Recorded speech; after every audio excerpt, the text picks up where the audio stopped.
Shalom saudara. Shalom. Firman Tuhan yang akan saya sampaikan bertemakan kebaikan di balik corona. Roma 8 ayat 28. Kita tahu sekarang bahwa Allah turut bekerja sama dalam segala sesuatu untuk mendatangkan kebaikan bagi mereka yang mengasihi Dia, yaitu bagi mereka yang terpanggil sesuai dengan rencananya.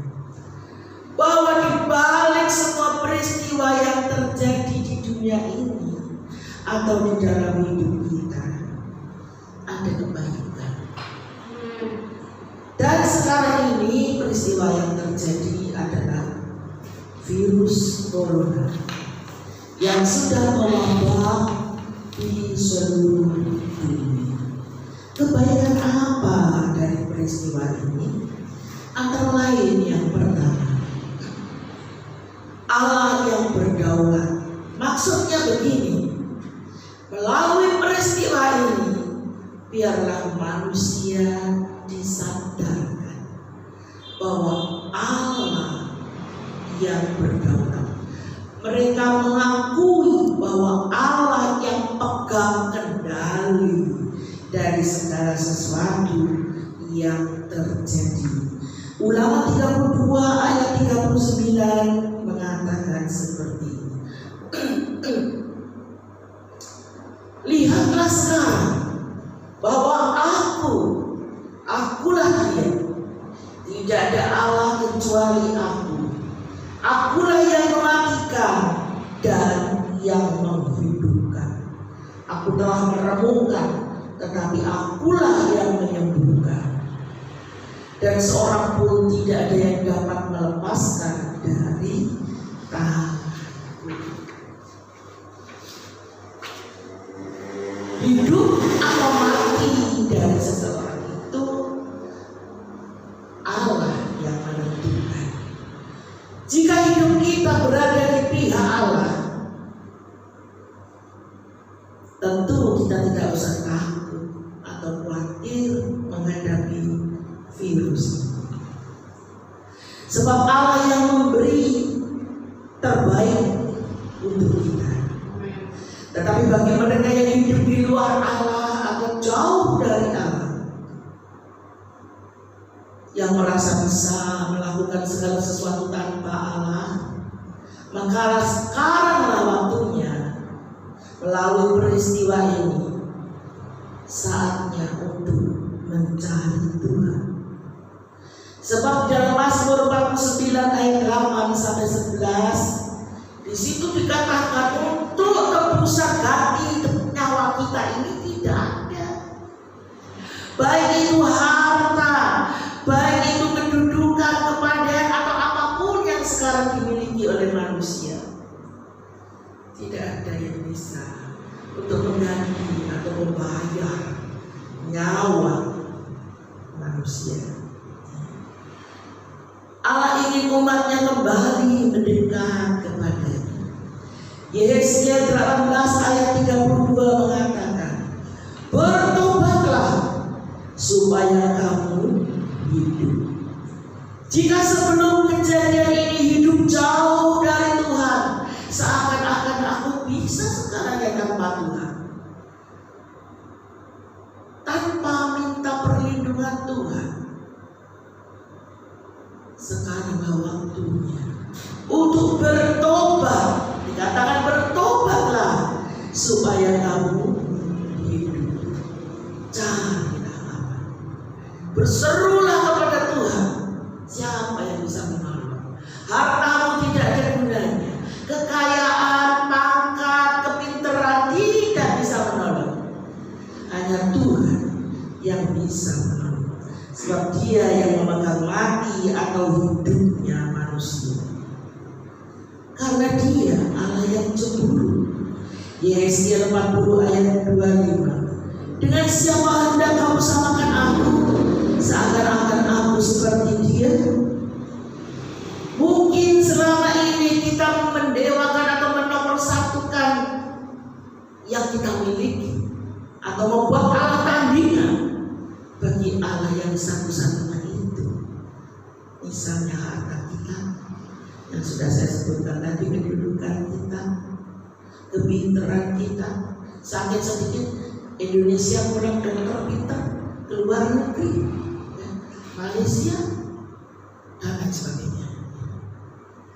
Sekarang yang keluar negeri malah tidak boleh ke sini yang membawa penyakit, ya.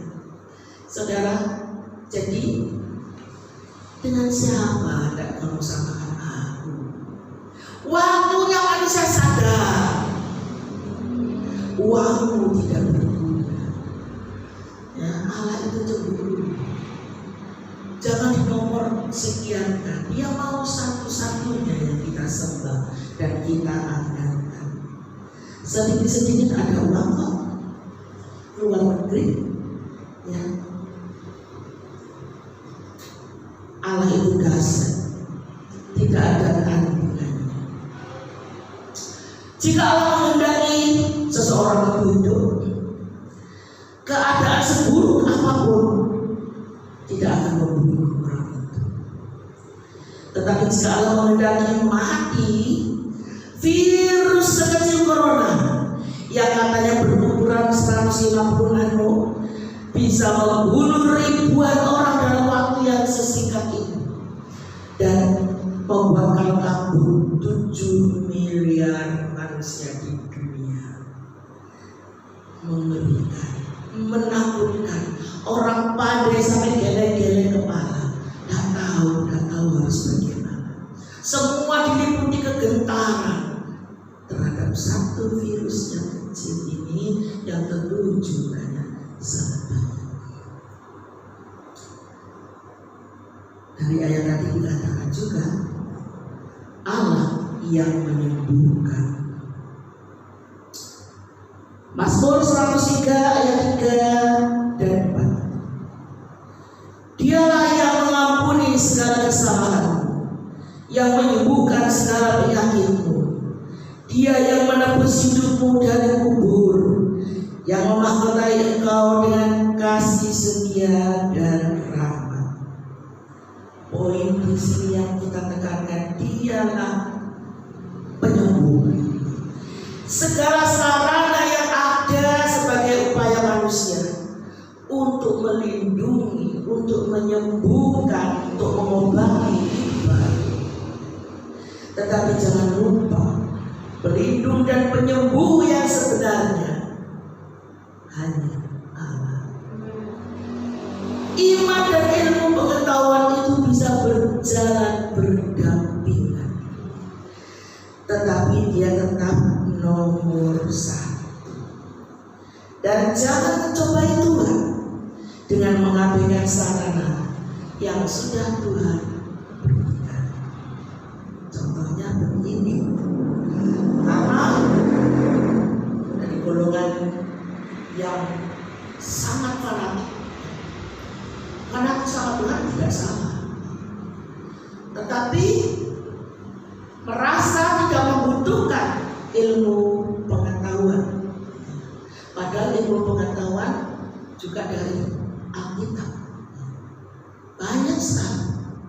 Kenapa disunat 8 hari?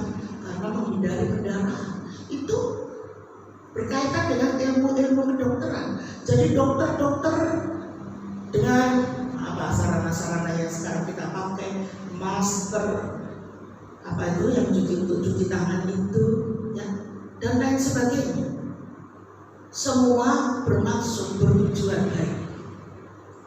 Tetapi ingat maksud saya, penyembuh pelindung yang sebenarnya adalah Tuhan. Karena semua itu tentu tidak sempurna. Saya disuruh pakai masker, mencoba saya sulit bernafas, ya. Pelepekan, istilahnya bahasa asingnya pelepekan, ya. Saudara, sebaliknya kita punya iman. Allah pelindungku, Allah kota bentengku, Allah perisaiku. Kalau Allah perisaiku, virus corona bisa menembus? Tentu tidak, tanpa izin Allah. Tapi Tapi bukan berarti kita mengabaikan semua sarana yang sudah diberikan Allah untuk kita. Dokter-dokter paramedis itu sarana, alat yang dipakai Tuhan dalam manusia untuk membantu yang sakit. Jangan ditolak. Orang Kristen boleh ke dokter atau minum obat untuk pulih, tetapi kita tetap fokus Tuhan yang menyembuhkan. Ya. Saudara, mari kita lanjutkan. Yang pertama tadi adalah Allah yang pegang kendali atau Allah yang berdaulat.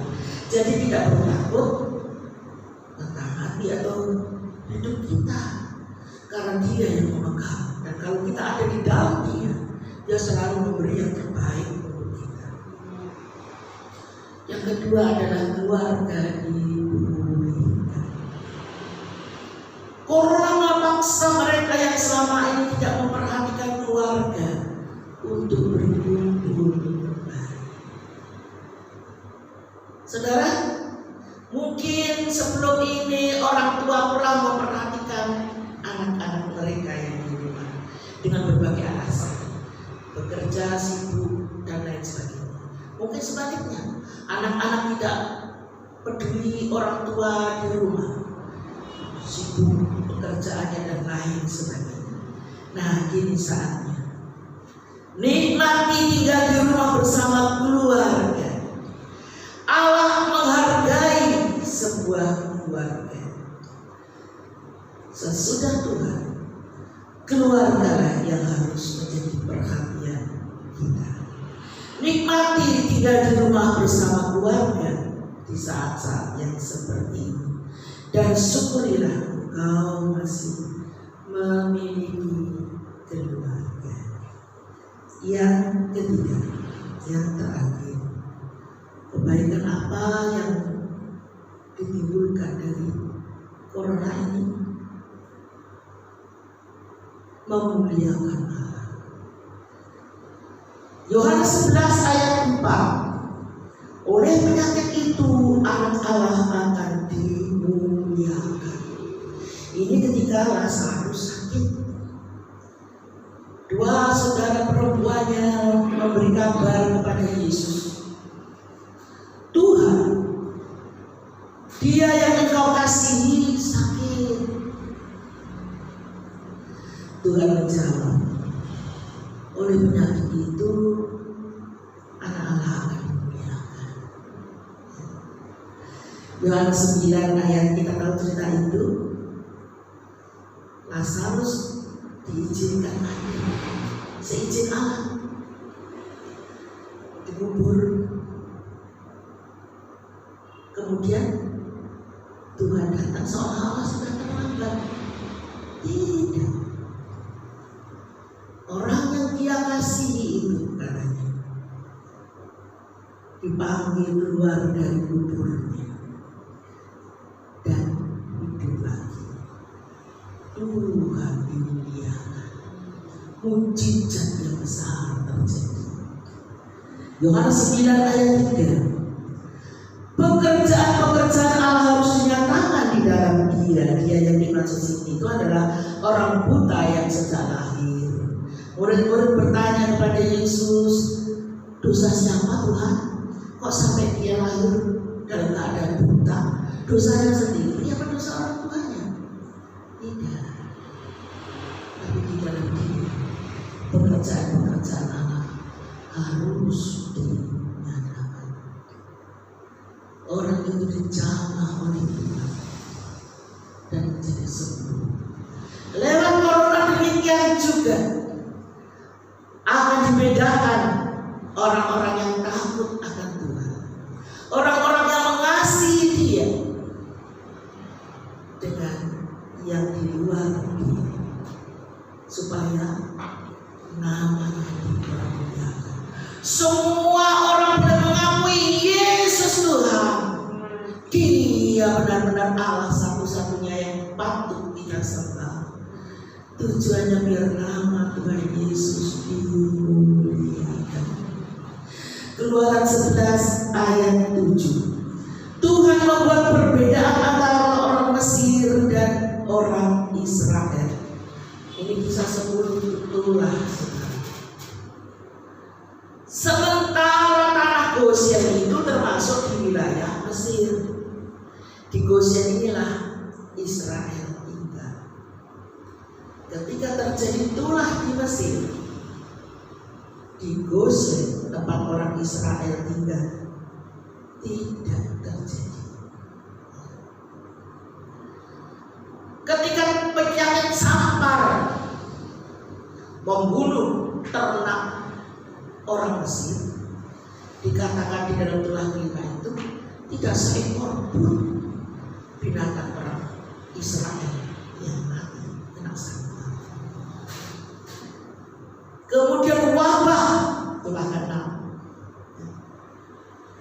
terjadi di Mesir. Di Israel tidak ada satupun yang kena wabah. Tulah ke-10, seluruh anak sulung di Mesir, dari Fir'aun yang duduk di tahta sampai budak, sampai anak sulung binatang, mati dibunuh. Tetapi di tempat tinggal orang Israel, di mana ada tanda darah di jelang pintu mereka, maut itu lewat. Itulah Paskah yang sebentar akan kita rayakan. Keluaran 33 ayat 16. Bukankah karena engkau berjalan bersama-sama kami, ini Musa yang berkata, berdoa, sehingga kami, aku dan umatmu ini dibedakan dari segala bangsa yang ada di muka bumi ini. Oh haleluya. Ada perbedaan orang yang disertai oleh Tuhan, yang bersama-sama dengan Tuhan, dan yang di luar Tuhan. Umat Allah akan dibedakan. Umat Allah yang bagaimana? Kembali kepada ayat mas kita nanti, Roma 8 ayat 28. Yang mengasihi dia, yang mengasihi dia itu yang seperti apa? Yohanes 14 ayat 15. Yang hidupnya menurut melakukan segala perintah-perintah. Bagi kita yang mengasihi dia, mari kita nikmati rencana Tuhan yang baik untuk kita itu terjadi. Karena Tuhan tidak pernah merencanakan yang tidak baik dalam hidup kita. Yeremia 29 ayat 11. Aku tahu rancanganmu mengenai kamu, yaitu rancangan masa depan yang penuh pengharapan, bukan rancangan kecelakaan. Dia merencanakan yang terbaik untuk hidup kita. Jadi mari kita tetap di dalam rencana Allah ini. Menghadapi virus ini, kita tidak usah khawatir, tidak perlu takut, sebab Allah punya rencana yang baik dalam hidup kita. Dan kalau kita tetap berjalan menuruti semua perintah Tuhan dalam hidup kita, rencananya yang baik itu pasti terjadi dalam hidup kita. Kebaikan di balik corona, Allah berdaulat, Dia yang pegang kendali. Kalau kita di dalam Dia jangan takut, karena Dia yang pegang kendali. Allah menghormati sebuah keluarga. Syukuri saudara masih memiliki keluarga. Melalui hidup kita biar Allah dipermuliakan. Segala pekerjaan-pekerjaan Tuhan dalam hidup kita, apapun itu yang sudah Tuhan lakukan dalam hidup kita, untuk kemuliaan nama Tuhan. Terpujilah nama Tuhan. Tuhan Yesus memberkati.